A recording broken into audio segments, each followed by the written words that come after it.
2014 नंतर भारतीय नागरिकांनी भारत छोडो आंदोलन सुरू केलेलं आहे.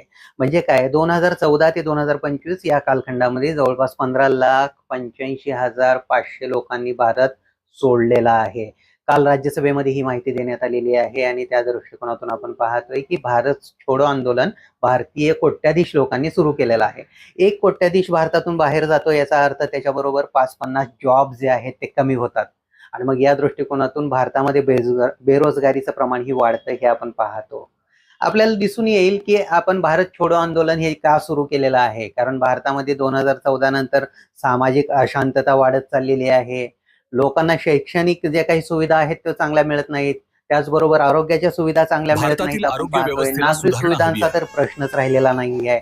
आपण पाहतोय की नागरी सुविधा म्हणून 40 कोटीचा फ्लॅट असला तरी पण पाणी आपल्या घरामध्ये येतंय. अगदी मोठ्या चांगल्या सोसायटीमध्ये उच्चभ्रू सोसायटीमध्ये राहत असलो तरी पण आपलं गटारीचं पाणी घरामध्ये कधी येईल सांगता येत नाही. 10 कोटीची गाडी घेऊन फिरलं तरी पण रस्ते चांगले मिळत नाहीत.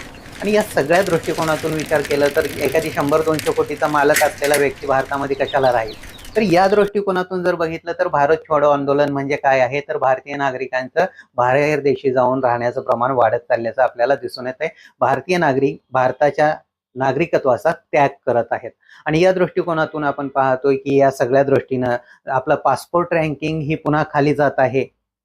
आणि मग या दृष्टीनं आपण पाहतोय अगदी एखादी करोडपती व्यक्ती असेल तर तो स्वतःच्या मुलांचा भविष्याचा विचार करतो आणि मग त्या दृष्टिकोनातून तशा शैक्षणिक संस्थांचे जे काही एक जाळं पाहिजे तेही आपल्याला दिसून येत नाही, तशा सुविधा आपल्याला दिसून येत नाहीत.